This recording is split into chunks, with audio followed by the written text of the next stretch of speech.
Hey Stepmoms, it's Sarah Paterson from Social Stepmom and our new Stepmom guest blogger. Ainsley Kerr, and this week we're going to be talking about managing schedules And calendar issues.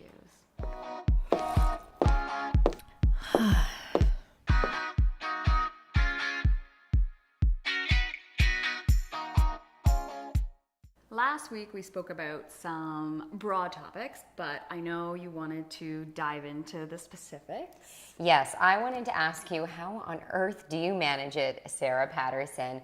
I only have one that I have to care for, and that's between tutoring and activities and sports and getting them from A to B, and you have 7 between your children and stepchildren, so that makes her an expert.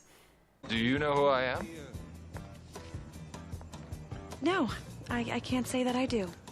I don't know how to put this, but I'm kind of a big deal. I'm so glad you asked about the calendar and scheduling. One of the topics that people tend to ask me is this exactly. Sarah, oh my God, how do you do it? You have 7 kids in total. How do you manage your time? How do you manage the schedule and all of the calendar issues? Personally, I wish that there was some amazing new tech calendar that screams at you or at least makes you aware when you're going to miss something, because you will. Right, and I have no doubt that eventually it would be pointed out, except a lot of times it's after the fact. Yes. I'm late for a very important date. No time to say hello, goodbye. I'm late. So how do you keep track? Are there tools or apps that you recommend, or perhaps some tools that you use yourself? Yes, so if you can imagine taking your calendar and multiplying it by 7, even though some of the kids are off to university, we still want to know when they're coming and going. So we still have a little bit to do with them. And centralizing this all in one location is very difficult for us and also very time consuming. So what we're looking for, what we've looked for, is whatever makes our lives easier.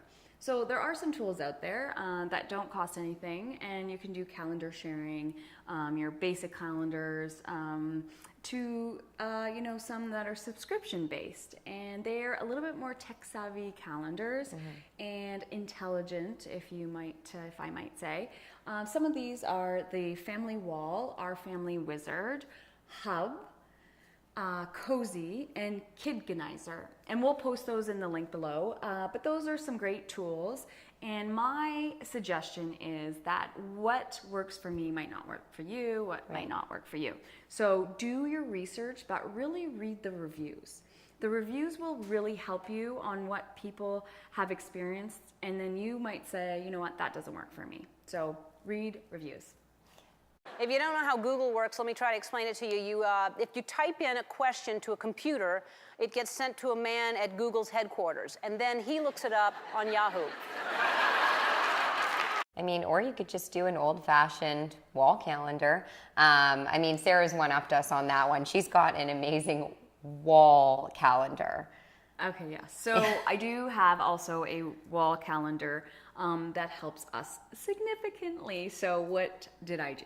I literally one day thought I need a solution. The calendar on your electronics is fabulous, what we've used, and I'll let you choose what you want to use. But what we're using is great, but it still wasn't enough. It wasn't enough for the grandmas and whoever else was coming in and helping us. Sometimes you just need to see it. Exactly, Yeah. yes. And so visually, I thought, what can I do? So I literally ran out to Home Depot myself, bought a bunch of paint that's a dry erase paint, it's called.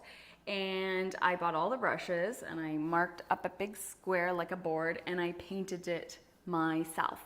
And my husband came home and he's like, what's that? And it's massive.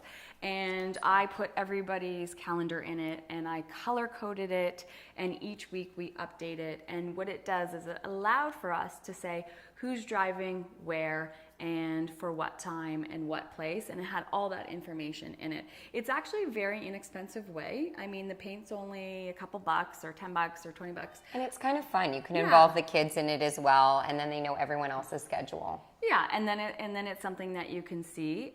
We use both.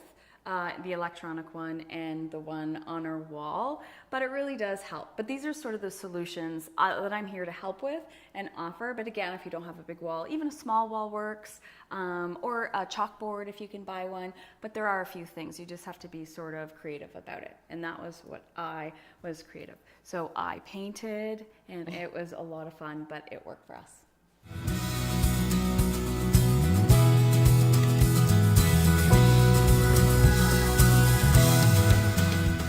Well, thanks, Ainsley, for coming once again. I do appreciate all these newbie questions because I kind of forget over time.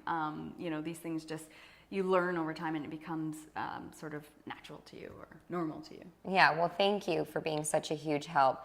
Please make sure to join the group, Social Stepmom Society, on Facebook. Sarah's been a huge help to me, and so I know she's going to be a huge help to all of you. Yes, so join the Social Stepmom Society. It's free, and we're here to answer any questions. But be sure to give this a like and share with all your friends, and join us at socialstepmom.com, and we will see you next week. See you then.